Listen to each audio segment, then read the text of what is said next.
And our guest tonight is funny and is one of my favorite cartoonists.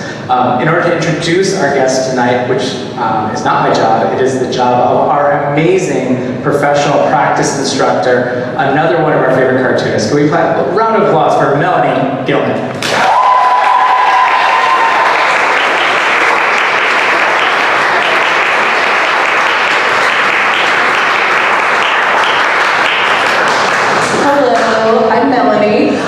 So I'm just going to say a couple things very quickly about Joey's work. I'm very excited that I get the chance to introduce her tonight.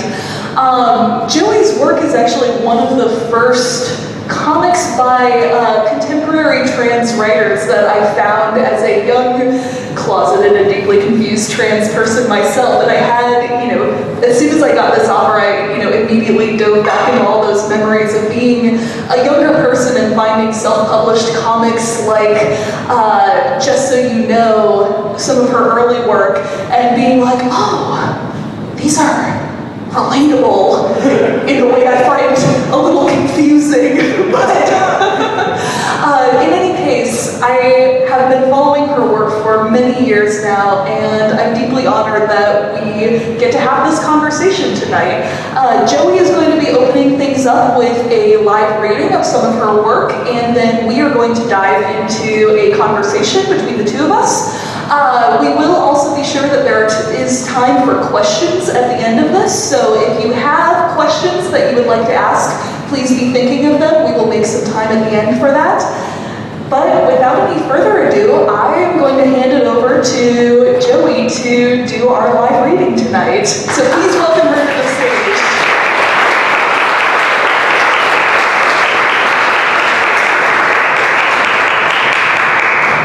Hello. I used to do funny comics, but today I'm just going to do comics that are super sad.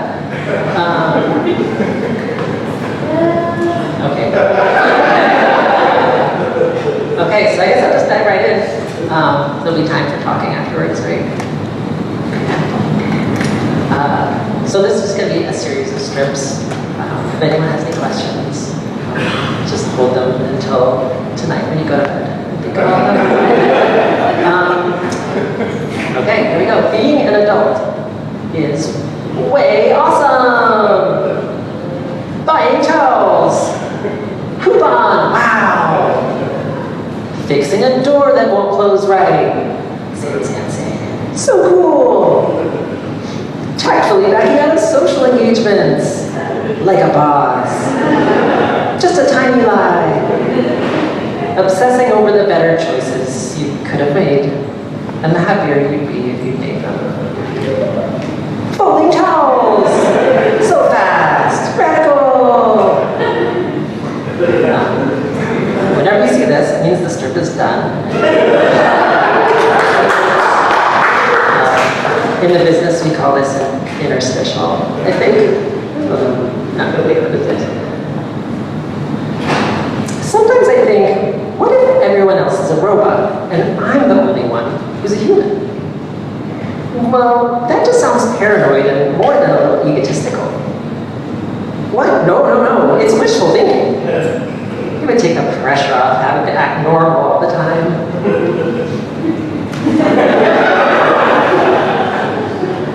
So some of my strips are autobiographical.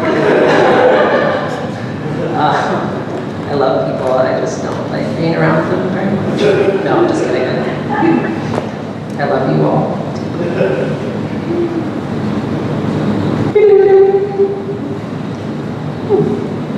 Ooh, time to go to the gym. I don't have time to work out. I'm very busy, and I'm so tired at the end of the day. Plus, gym memberships are super expensive. I know it would be good for me, but I can't pull it together now. Phew, I felt that.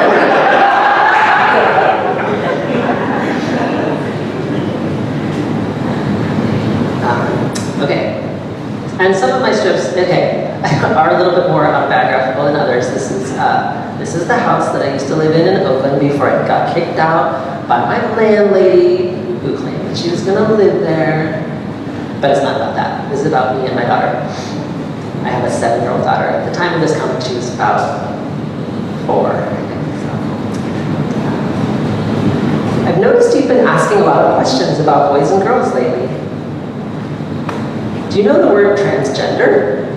No? Well, sometimes when a baby is born, everyone calls them a boy, but they know deep inside that they're a girl. And some babies, who everyone thinks are girls, are really boys.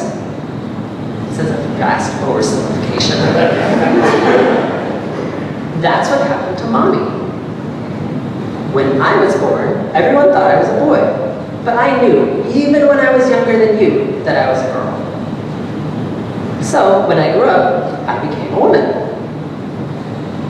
Now, this only happens every once in a while. It's very uncommon. Do you have any questions? Yeah. Can we go play at the park tomorrow? Kids are the best.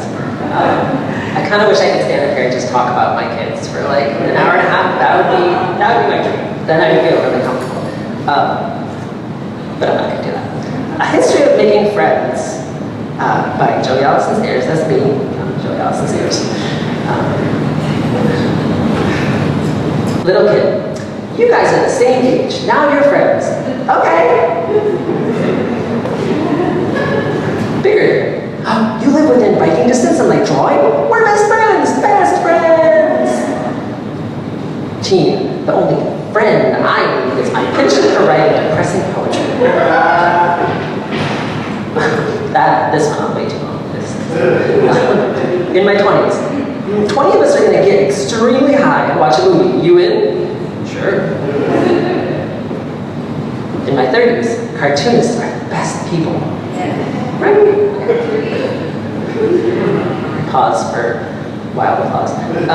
Now, hey, do you want to hang out? I mean, just as friends, obviously. I mean, I'm married, but I thought it'd be fun to have coffee or whatever, but I have kids, so I'm only available on Mondays at 11:45, or some Sundays around 2.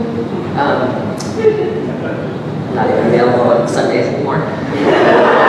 Also now, why do I have any friends? I have friends, it's okay. I just only see them once a year.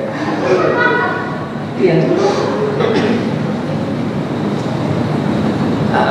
So this next strip, this was a strip from the nib from a little while back. Hopefully you all know about the nib. Oh no, the internet's down! But that's how I express myself. I guess I could try expressing myself outside. This cafe sucks. The lattes are overpriced. Too noisy. 1 star. You're a bad painter. Quit painting. My cat can paint better. The band you're about to see is awful. Their first album is the only good one. You're all idiots. We plot bad special effects. Agent Hanford is actually a Russian spy. You're all terrible and I'm great. Well, that wasn't so bad after all.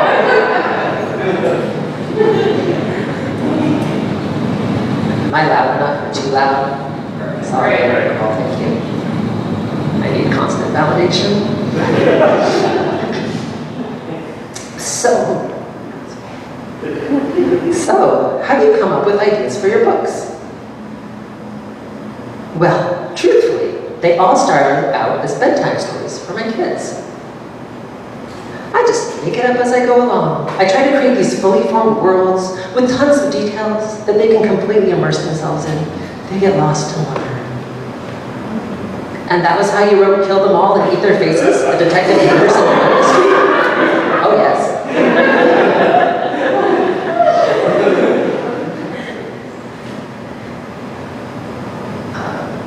So, what do you do? I work for a nonprofit. Oh, that's so great. Nonprofits do so much important work that corporate greed machines would never touch. You must feel really proud at the end of the day. What does your nonprofit do? We liquefy kittens and market the juice as an energy drink for billionaires. But we do not turn a profit.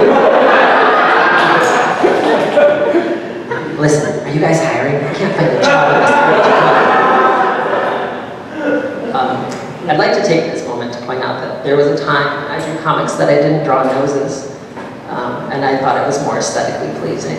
I've since, in the last few years, started drawing noses, and I think it's a really big deal. So, not to jump to the advice section, but I would recommend drawing noses. I still don't draw ears, but I've been told that maybe I should.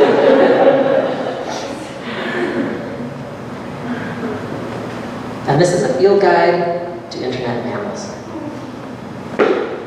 The billionaire defender. Elon Musk and I would definitely be friends. He's so perfect. Now if you'll excuse me, I'm looking for some discarded insulin because I can't afford my copay. The problematic comedian worshiper. If you just look past his well-chronicled sex offenses, you'll see he has a delightfully misogynistic and transphobic set. The debunked science believer. Of course the earth is flat and vaccines cause autism. Also, health is controlled by 4 humors and phrenology is real. And the reboot warrior. If they ever try to destroy my childhood by making a new snort strategy, those are the only kinds of people on the internet, so take your pick. I'm so excited to go to an Ivy League college. I'll be sitting where some of the greatest minds sat. My butt will touch the places their butts touched. Oh no! Our promise to you, we clean our seats every semester.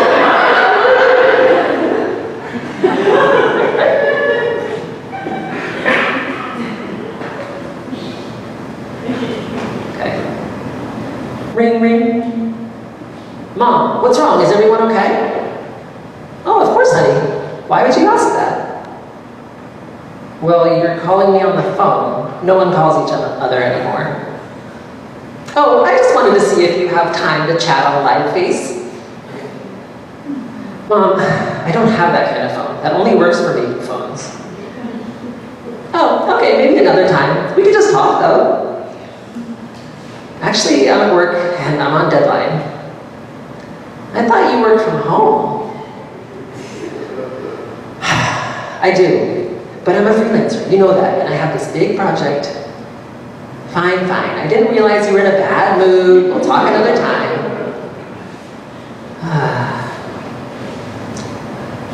Mom, I love you. Let's talk tomorrow. Bing.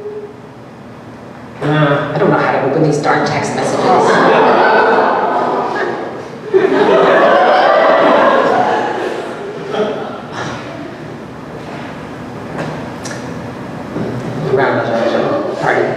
Party.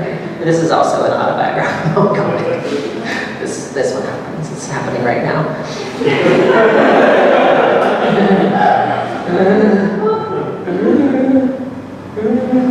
Let's get the fuck out of here!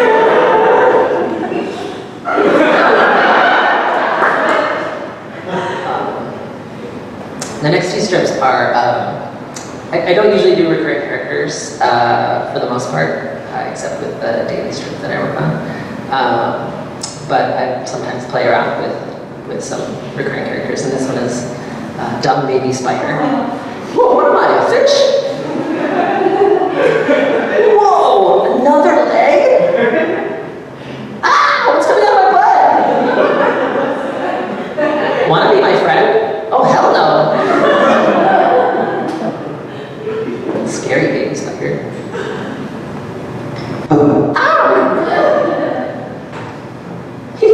Did I scare you? Oh my, yes.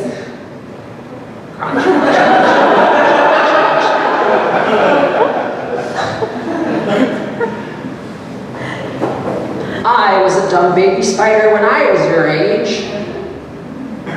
And now you're really old. 3 whole weeks. Yep. But you still make beautiful webs. Ah, what's coming out of my butt? Oh, hello, friend. That tickles. Ow, I'm getting a little squished. Friend? Dumb baby spider doesn't die in this. Dumb baby spider is invincible.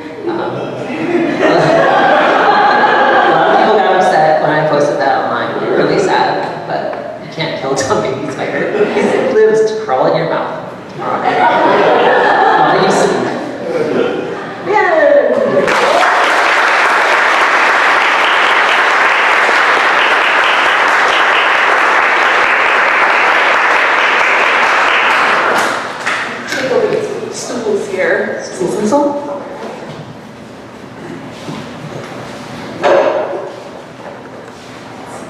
So I'm going to start off with the most generic question in comic book interviews, which is, what was your path to comics? Were you one of those kids who's like always drawing all the time? Did you come to it later in life? What brought you down this dark path that we're all trying now? And how can I get off this dark path? Yeah, no, I've been reading and drawing comics since I was very, very little. I grew up reading newspaper strips. That was my favorite thing in the whole wide world when I was little. Was just getting the comic section from the newspaper and reading those and copying the drawings. I've always loved Garfield and Peanuts. Have you guys heard of Garfield? It's so good. There's this cat and he likes lasagna. That's pretty much it. No, and then I just drew and drew and drew all as a kid, and I kind of took a break in my 20s and didn't do a lot of art for most of my 20s. I was going through some personal things and just found other things like doing nothing a lot more rewarding. But then I picked it back up in my late 20s and have been barreling through this drawing thing ever since. I'm loving it, yeah. Was that around when you started Just So You Know, that series? Well, yeah. Well, the life events that led me to take a break and then eventually get back into comics did lead into that. I mean, not to bring it all down, but I was super, super depressed in my 20s, which I try to talk about. I know it's not fun to talk about depression, but it sucks. But I'm here, and I made it through the other side. But a lot of that was about just denying that I was trans and not really wanting to confront that. And so once I did, I was like, oh, cool, I can make art now. I have free space in my brain to do other things. The tools that I learned from Garfield can now be applied. And I still hate Mondays. Some things never change. So you started working in, you were an early example of a self-publisher who was doing, back in the olden days of like 2007, 2008, putting together mini comics and then into larger collections of autobio comics. Did you go the traditional path of, you take them to cons, you start putting them online, things like that? Yeah, well, when I first started making comics, the online wasn't like as huge of a thing as it was, or I didn't really realize what to do with them. So honestly, at first, I sat down at bars and I would sit by myself and drink and just draw little drawings because it was fun. And that's how I started getting back into comics. And then at one point, I was like, I should collect all these things into like a little book and staple it, and that would be really cool. At this point, I had no idea that mini comics were even a thing. I'm just basically trying to say that I invented mini comics retroactively. And no, but I really didn't know. So I took some, I made a couple different ones, and I took them to Comic Relief in Berkeley. And I was like, hey, do you guys like sell stuff on consignment? And that's when I met Rory Root. I don't know if maybe you all ever met Rory from Comic Relief. He was an icon of the Bay Area comic scene and a huge supporter of independent creators. And so he introduced me to some other creators who just happened to be working there, because most of the people that worked at Comic Relief were cartoonists themselves. And I got hooked up with a group of people and just started making comics like crazy. And then, yeah, eventually started going to little independent shows around like the SFZ Fest and an Ape. And then, yeah, just kind of went from there. That early support network can be so influential for having like a good groundwork of building your career forward from there. Yeah, especially if you don't know what you're doing. Like we all don't know what we're doing. That's comics in general. How did you end up making the leap from doing mostly self-published work to working with, freelancing, bigger clients, et cetera, et cetera? Yeah, well, that just happened little by little, honestly. It was never so much a conscious decision. I mean, of course, I wanted to like do stuff for money or for fame or any of that, but I didn't know how to do it or what to do about it. My sort of big break, as it were, I guess, was I was tabling at Ape, and I met someone who worked for Andrew McNeil Syndicate. Her name was Sheena Wolf, and she was like, hey, your comics are cool, maybe you'd want to put them online. And I was like, yeah, sure, you know. And that did not pan out. And she went back to the Syndicate and showed them my comics, and they were basically like, no, this isn't gonna work, this isn't what we want. And I was like, okay. But she still believed in me, so she passed me on to somebody else who was like, oh, maybe you could do some animation work for us, you should pitch us some show ideas. And I was like, that sounds amazing. And so I worked with this guy, John, for a while, pitching stuff to him, and he was like, yeah, no, this isn't working out. And then eventually, he passed me on to somebody else who worked at Mad Magazine, and that was really my first like paid gig, was doing comics for Mad Magazine, which in retrospect is like, I guess, a pretty big jump from doing like nothing at all to working for like a magazine that's been around for 50 years, but so that was pretty cool. Yeah, that's really exciting right there. That had to be like kind of a dream come true, where you're like you go from like zero to Mad Magazine in the course of a day, basically. It was a big wake-up call too, because it wasn't just like it wasn't like do whatever you want and then put it out into the world. Like I had to pitch ideas to them and get a lot of rejections, and you know, I wasn't used to getting rejections. You can't get rejected from a photocopier. Like you can put anything on a photocopier and edit your own comic, but. So that was hard. It was a big learning experience. I still don't handle rejection well, so I don't know. I tell people that don't think that that's ever going to get easier, because it still sucks just as much to get rejected. Or maybe, I don't know, maybe you're like a millionaire, and you're like, yeah, fucking who cares? Reject me away, but... weep into my pool of gold coins, I guess. Yeah. So I welcome the opportunity to experience that someday, but at this time, no. That's hard to You mentioned Sheena Wolf there, but Sheena Wolf is now your editor on Alley-Oop, is that correct? That's a complicated question. It is a little complicated, not currently. My editor is John Flynn. So. Would you talk a little bit about, like, how did you get involved with Alley-Oop? Yeah, wow, that was a strange experience. I don't know if you guys know what Alley-Oop is. Most people haven't heard of it. It is an extremely long-running daily comic strip from the 1930s. The person I collaborate with is here, so I'm looking over to get confirmation, the 30-somethings. So it's been around for a very, very, very long time. 33? Thank you. Yeah, I'm not an expert. In any event, so Universal Press Syndicate, which is part of Anderson McNeil, they decided to try rebooting it in the way that they had a year before rebooted Nancy. And you guys probably all read Nancy because it's super amazing and hilarious. It's not as funny as Alley-Oop, but maybe biased. So they decided to do that, and I just got a random message on Twitter one day from John Flynn, who knew me from way back when, and he said, hey, we're going to be doing this project, and would you like to pitch to be the writer? And I thought about it for 0.01 seconds and worked up a pitch, and he liked it. And then I got teamed up with an artist, Jonathan Lemon, who's here, but I won't point him out unless he wants me to. And he's incredible. And I haven't really worked with someone else like that before, where I write and he draws. But it's amazing. I couldn't ask for a better collaborator. He's incredible, and it's super easy to work with. Related to that, would you talk a little bit about the collaboration process? Like how, what does a daily, peek at your life look like as you're writing these strips and working with the artist and, making the magic happen here? Yeah, well, so my writing process is probably a little bit atypical, perhaps. So I still have a day job. Sorry, that sounds really sad. In some ways, but day jobs are cool. I work for the library. I work for the Oakland Public Library, which I really love.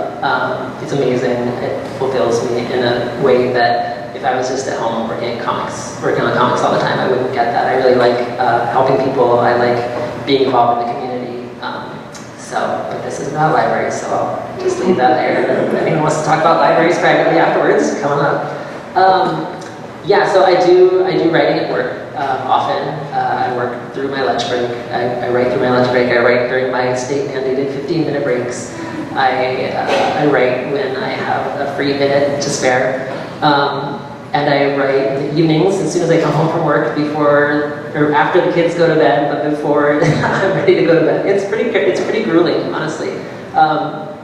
Fortunately, though, I love it. I'm a hard worker. I like to work all the time, so I'm not very good at relaxing. I keep having this dream of playing video games. I think that'd be really fun. And a way to blow off some steam, but so far I have had very little luck doing that. I played one video game last year. But anyways, sorry, wistfully thinking about what I would do in free time in the middle of this.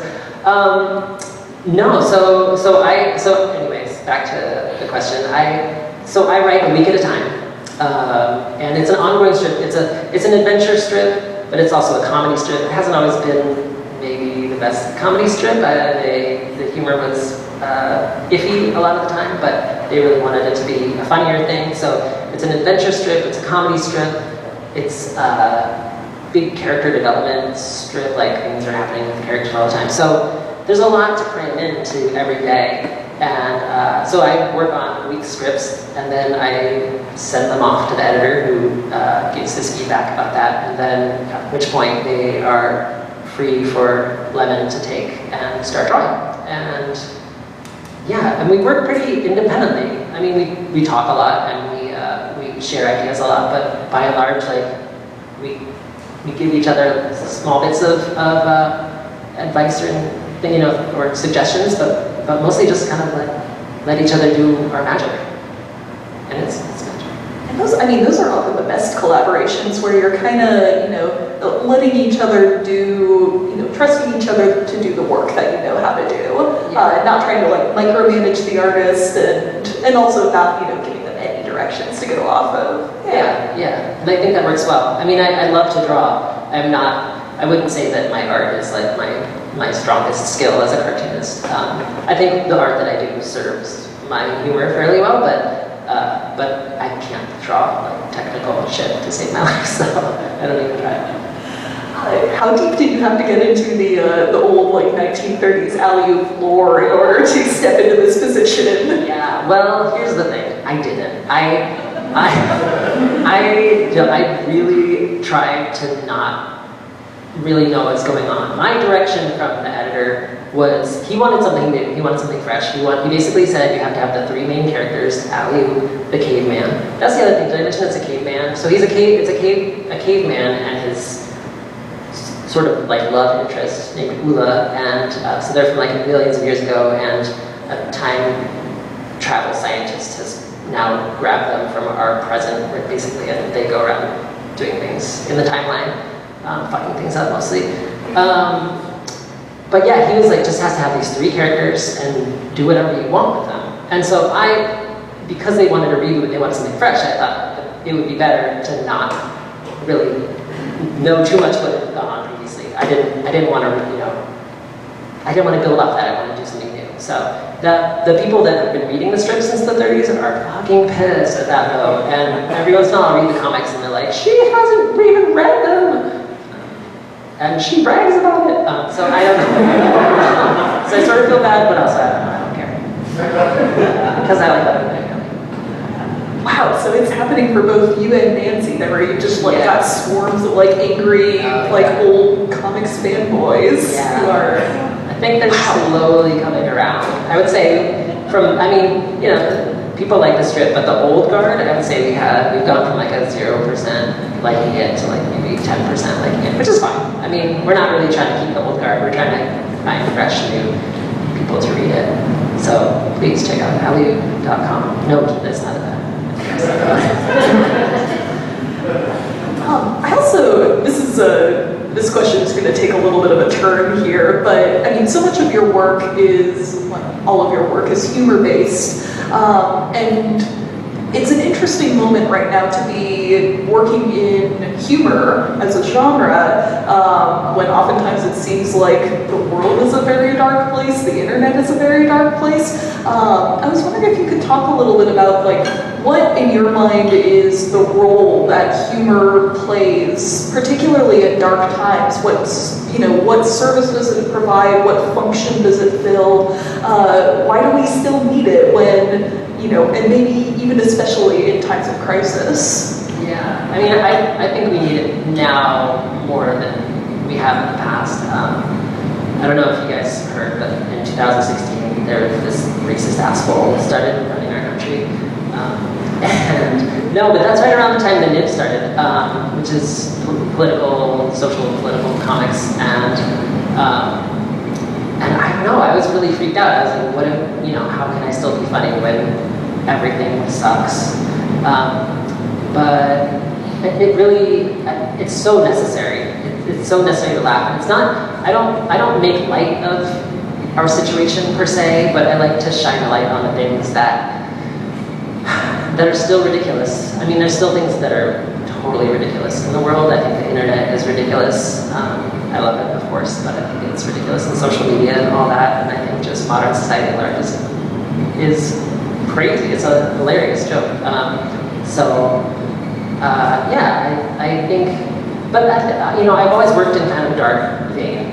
I think dark humor is the best humor, and I think there should always be some part when reading like humor that also makes you feel sad, just a little bit sad. I think it makes it a little sweeter. That makes sense.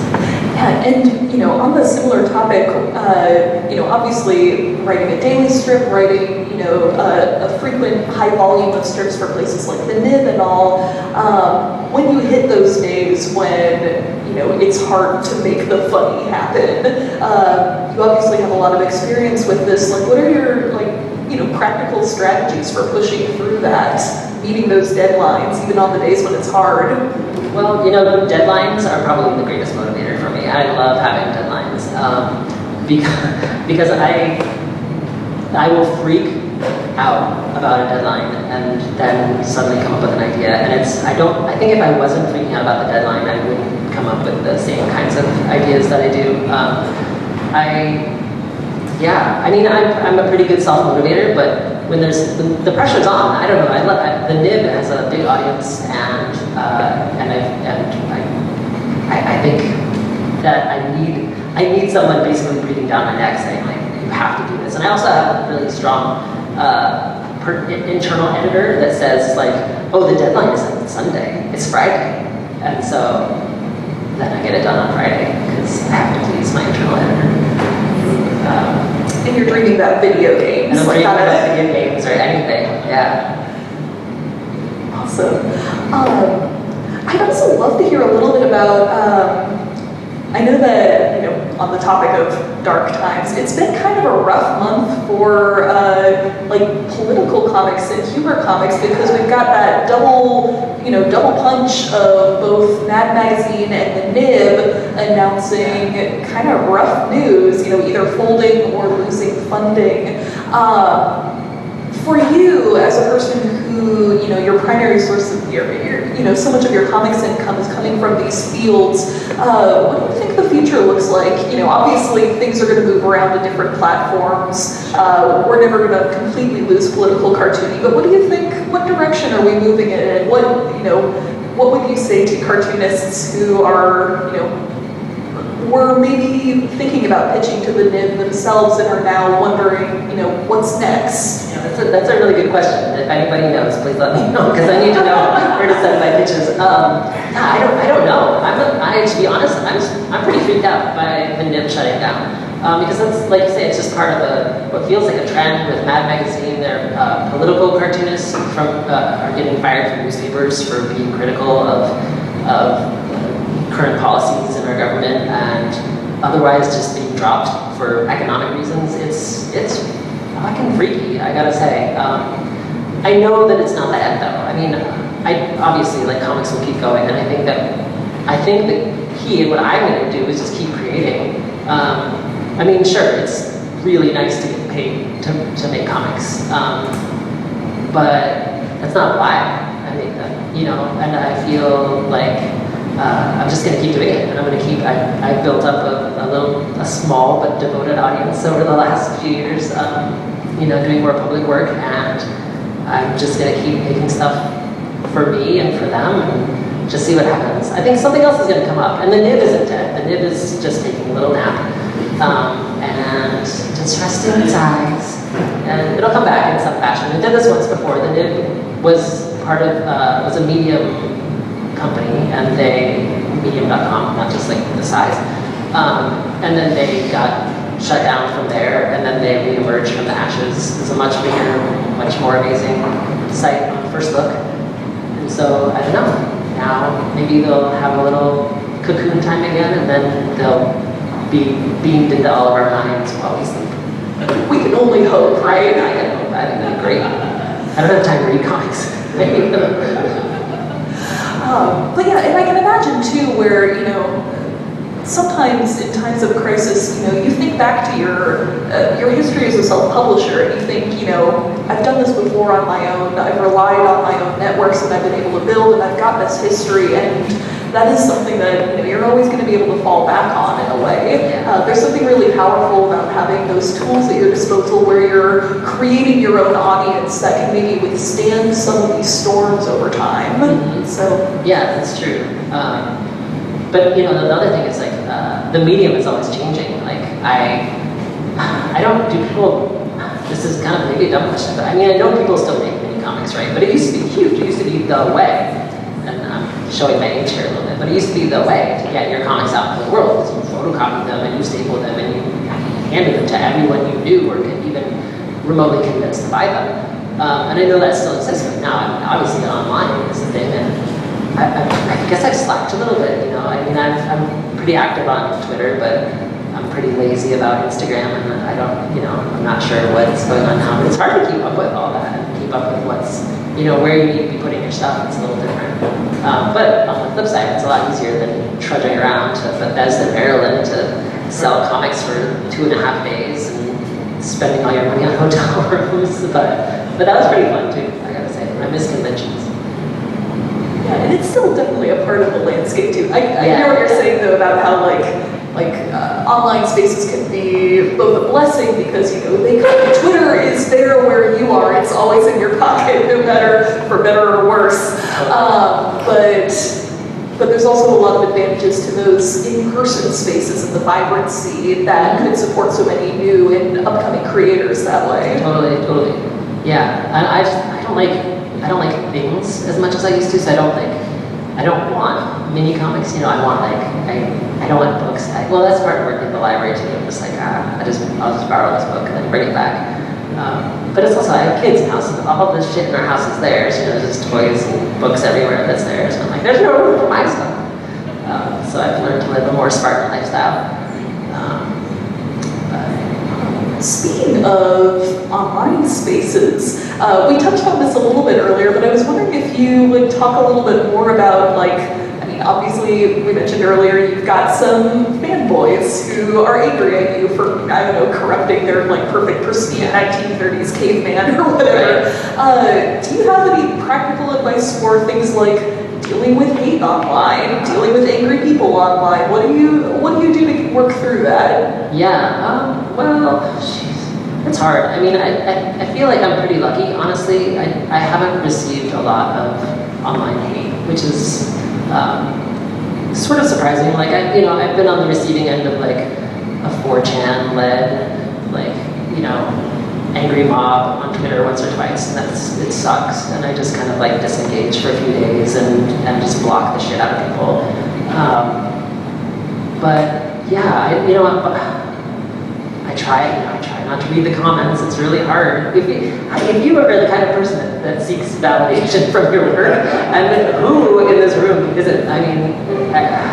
It's really hard to not read the comments and read the reviews and read the things, and it's fucking hard. Everyone's don't do it. But it's what are you talking about? I need to read the good stuff, and then I'm gonna run into the bad stuff.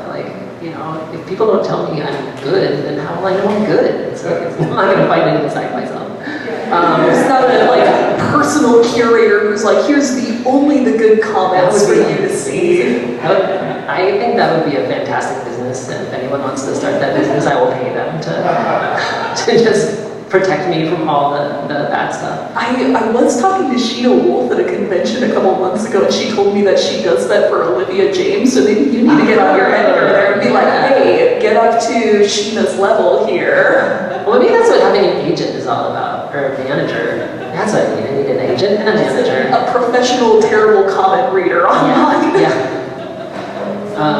But yeah, I mean, it's hard not to let it get to you. I mean, when an online mob comes after you, of course it feels shitty. It feels scary. I mean, I haven't been doxxed or anything like that, but that threat is always there, especially as a queer woman online. I feel like I have a lot of chances for people to come at me, but it's been mild so far. Mm-hmm. Yeah, it's that interesting balance of like, well, fingers crossed this keeps working out, right? Yeah. And I can see, especially with kids too, it adds an extra wrinkle into the equation. Yeah.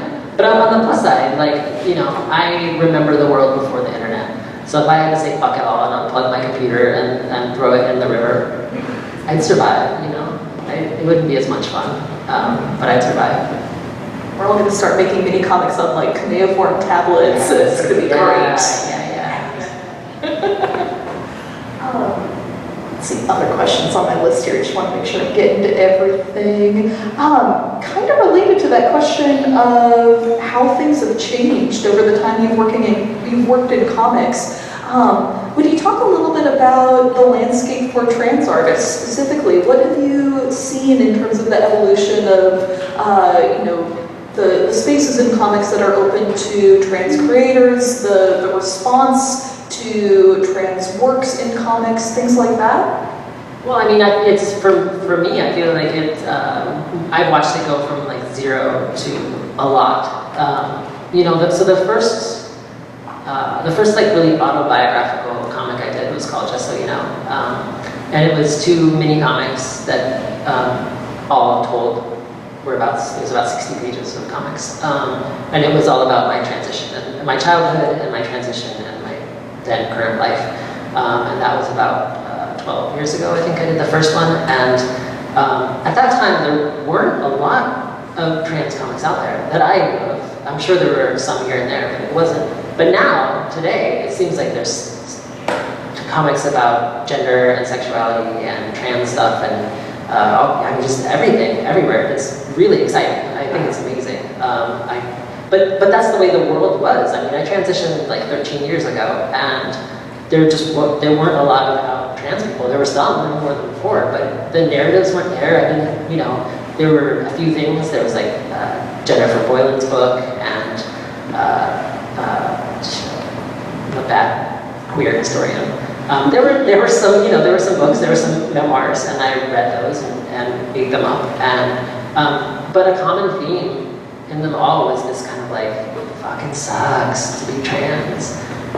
And on a certain level, it does. I'm not gonna lie. It's hard. It's not something that I mean, on a certain level. I love myself. I like who I am. I know I had a difficult path to get to where I am, but I cherish it, and I cherish who I was. So when I decided to do Just So You Know, I wanted to show that it wasn't all just difficult garbage and pain.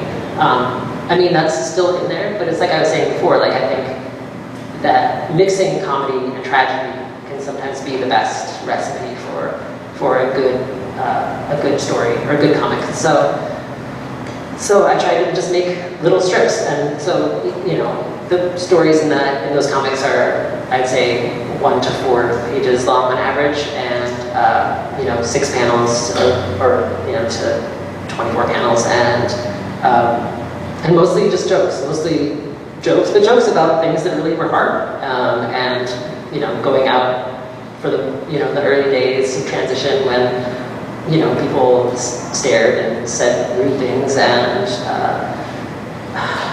all that hard shit, and coming out to my parents and coming out to my now wife, and So, but you know, it was funny. There was funny shit. It was ridiculous. I made a lot of weird choices, and I had a lot of bizarre thoughts about, you know, what the world should be and who I was in it, and so I wanted to highlight all those things and just be like, this is really weird, because life's weird. Being trans is super weird. Yeah, and I mean, that's the thing that I think makes comics like that so relatable and so real in a way, is that it's, you know, it's not the, you know, that binary that a lot of cis-led media likes, where it's like, oh, it's like all tragedy and everything's terrible. Like, no, it's this complicated mix of things. And I think especially when you're doing humor comics, you're, in particular for trans readers, you're making space for a level of catharsis with the humor. Yeah. Go ahead. Oh, no, go ahead. Sorry. No, I think that's important, and I like seeing that now the variety of narratives of trans and queer narratives that are out there are more diverse than they were when I did my work around that. I mean, I still do comics about being trans, but more often it's you know, the way it intersects with being a mom, or, well, yeah, we'll see as that. My strongest identity now is mom, and then everything else is after that. Cartoonist, I don't know, human being, adult human being. I think I've heard rumors that kids like take a lot of time or something, like it's hard work. It's bizarre, but they're really great. All right, in the interest of time, since we're getting close to 8 here, I wanted to open this up to questions from the audience if people have things that they would love to ask Joey.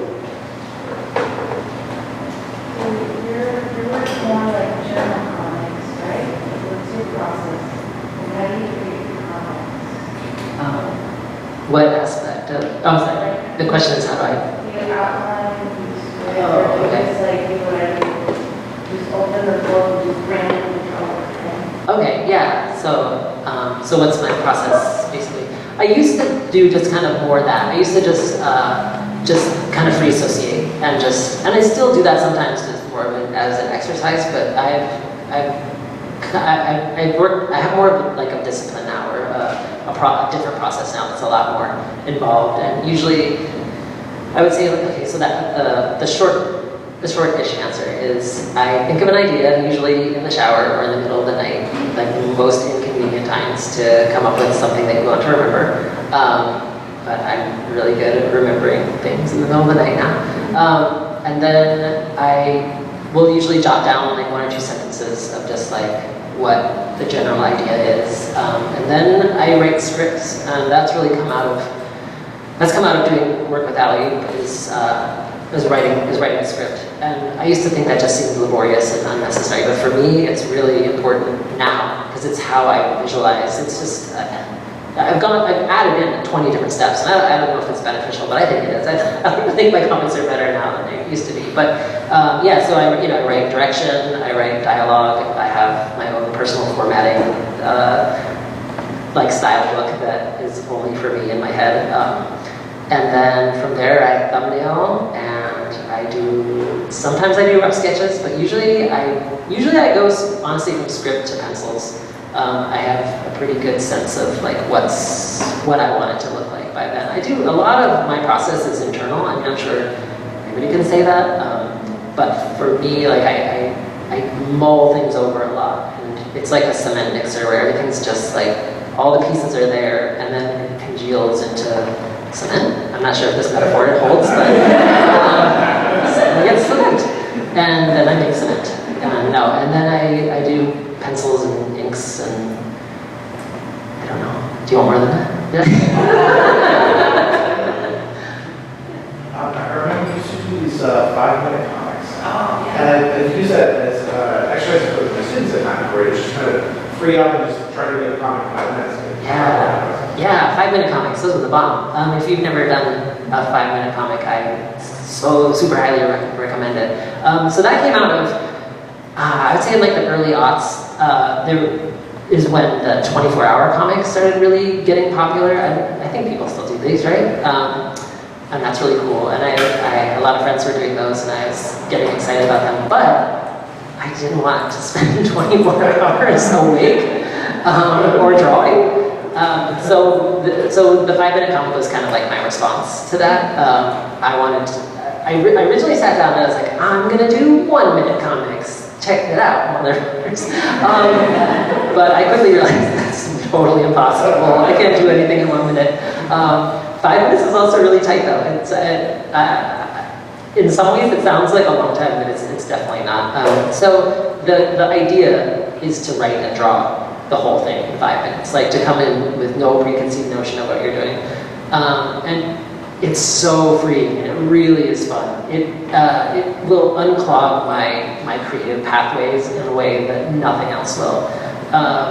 So I still do it. I've turned it into like, I do like Twitter games now, where I will basically put out a prompt just randomly and say like, give me names of TV shows that I've never heard of, or things like that, and then I will spend 5 minutes drawing what I think the TV show is, and trying to make it funny. I mean, that's the trick too. So like doing it quick, doing it so that it's legible, that's also hard, and then making it funny. And it's super fun. It's super fun. So we used to do them as kind of challenges. That's the other things. Early on when I started doing them, I would get groups of people together and we would do these 5-minute battles. And it was kind of like part charades and part Pictionary. So everyone would write down just like starters or thoughts or like 1 or 2 word prompts. And then we put them in a pile and randomly pick them out. And then everyone would draw for 5 minutes and then we'd vote on who came up with the best comic. And that's really fun. So please steal these ideas. Take them. It's super fun. I would do it right now if somebody wanted to. So really 2 questions. Do you remember the video game from your dream? Which, you mean that I dream of playing video games? Yeah. Oh no, that's just metaphorical. I mean, I aspire to play video games. The 2, how do you craft a great joke? What's that?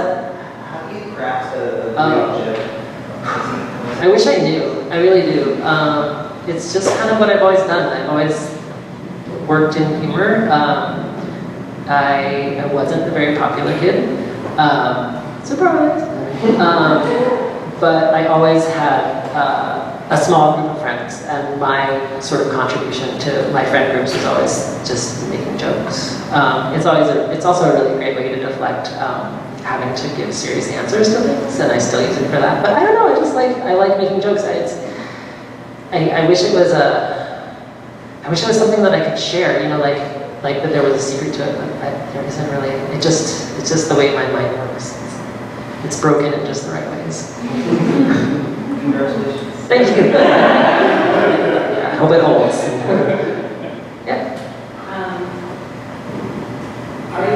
Do you have any interest in doing a long form, like graphic novel type thing, or do you have any interest in doing work like in a genre that's totally different from what you're doing right now? Yes, on both accounts. Yeah, so first of all, I really want to write a novel. So that's like my dream when I have time, and I don't know when that will happen. But yeah, I also think of doing longer form comics, but yeah, I don't know. It's intimidating, honestly. It's really intimidating. I've always worked in doing strips. I think the longest thing I've ever done is like 12 pages. I would love to do it, but I don't know that I could, I mean, gosh, now you're really challenging my sense of who I am. Yeah, I might do that. I would like that. Yeah, I'll let you know. For Paper Cutter, you did something that was a longer. Yeah. Paper Cutter was this anthology that Greg Means, I don't know if you guys have heard of Paper Cutter. He doesn't do it anymore, but it was an anthology that he put out, self-published through some magical means. I don't even know. They were beautifully produced, and so every issue there was like one longer comic and then 2 shorter comics. And I got to do the long comic one time. Yeah, but that was only about 12, 15 pages. But it was longer. And then there was Pet Cat. Pet Cat was 6 pages, but that was a comic that I did about. It was a comic about a comic. It was essentially like a 6-page comic where it was about a Garfield-esque strip, but each page of the 6-page strip was it transitioning to a new artist, and at the end it was like taken over by robots. Yeah. That wasn't your question, but I thought I'd just throw that in there because I forgot about that cat. Any other questions? I have a couple follow-up questions about the editing process, actually, if you don't mind diving into that. One thing that I was wondering is, so talking about editing jokes, and obviously jokes can be so precise, even at the level of like individual words, where you change one word and suddenly it like either becomes way funnier or way less funnier. Do you have any like internal or external processes for how you go through that like word by word level of crafting for jokes, or do you have like people in your family that you're able to test things on? Well, yeah, there's a lot I can say about that. So I will say with Alley, that is probably the most heavily edited I've ever been. And it is really hard, really challenging on the ego, because I think that I can craft a perfect joke, and then my editor will come in and say, no. You need to change this word and this sentence and make a new punchline. I will just internally fight it. I've tried fighting with him, and it's not a good idea. He's really great, but that's the thing, like he's really good, and I think he helps me make better jokes for what it is. But with my own stuff, it's all internal. My wife, I love my wife so much. She's amazing. I wish she could be here, but she's with our children. She doesn't share my sense of humor.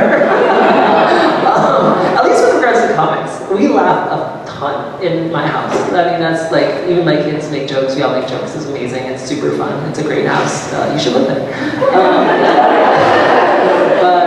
But yeah, no, I long ago learned not to show my roughs or my sketches to my wife, because she would just be like, oh, cool.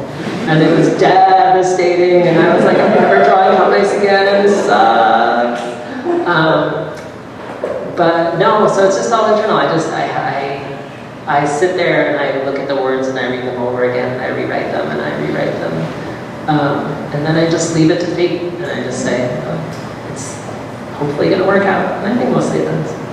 You know, you just put it on the internet and hope for the best at a certain point. And then you see that you made a typo, and you can't unpost something and repost it, which is the worst. And then you just go down in history as, you know, Joey Alison Sayers made a typo that one time. It's like it's on your gravestone. No, if anybody follows me on Twitter, you know that I make a typo, like usually one per tweet, and it's just embarrassing. Was this my brand? Yeah. See, and another question too. What's coming on down the road for you? Do you have any big projects that are in the pipeline? Do you have dream projects that you're really excited to work on in the future? Gosh, that's a hard question. I mean, I just found out about the NIB reorganization, whatever you want to call it, shut down a couple weeks ago. So I'm still reeling from that. But so between Alley and the NIB, I am doing some of my own stuff. Just every single minute of my day is completely accounted for. I really want to be a good parent, so I spend time with my kids. So it's not reluctantly, but there are times when I'm just like, can't you fucking just play by yourselves for a minute? Jesus Christ. But while they're awake, you know, I hang out. Yeah, so I don't know. I mean, I've been like locked into this schedule for, coming up on a year. I've almost been doing Alley for a year or more. It feels like it's not actually that long. It feels like it though. But yeah, so I've been in this rhythm, and I don't know. If anybody has any ideas, throw them out there. Maybe I'll work on that long form graphic novel. I don't know. It kind of freaks me out. Thanks for freaking me out. I mean, that's comics, right? It's like this constant turmoil, the constant reinventing yourself. Yeah. You can't get too comfortable with comics. That's one of the hardest things, I would say. It's like, everything's always changing, and you never know what's going to happen. I mean, I feel like so many other media are more stable. Or, why wasn't I a musician? You write some songs, and then you play them. You play those same songs over and over again. You go tour around the country or the world, and you just play the same songs. That's so fucking lazy. You should new songs every every night, or at least once a week. Stupid musicians. And I think that we're drawing close to the end of our time, but so final question for you. If people want to find your work online, if they want to read Alley Oop, if they want to follow you on Twitter, where should they go for all these things? Well, if you want to read Alley Oop, I would just say you can either go to gocomics.com and search for Alley Oop, or just go to Google and type in Alley Oop. You get results about the caveman comic and that thing you do in basketball where you help someone out, I think. I do both. No, I don't play basketball. So there's that. That's a good way to check out Alley Oop. Everything else I do, honestly, I put on Twitter. I used to keep a website. I don't think people have personal websites anymore. Do they? I don't know. Do they? Yeah? Really? Oh, fuck. If anybody likes to design websites, please come talk to me. Yeah, I post most things on Twitter. I don't know. Yeah, I just follow Joey Allison with one L on Twitter. I do have a website, jsayers.com, but I don't update it. It's just kind of a graveyard. Is that old one you kept mentioning, that just so you know, is that online? Yeah, actually, thank you for saying that. So a while back, I decided that I did not want to keep making mini comics because they are expensive and laborious. And so I just put them online as PDFs, so now they're free. You can just go to my website, jsayers.com, read Just So You Know, volumes 1 and 2, and enjoy. I wanted people to be able to read them, because I think that they're fun. Yeah. Well, thank you so much for your time, Joey. It was great to meet you.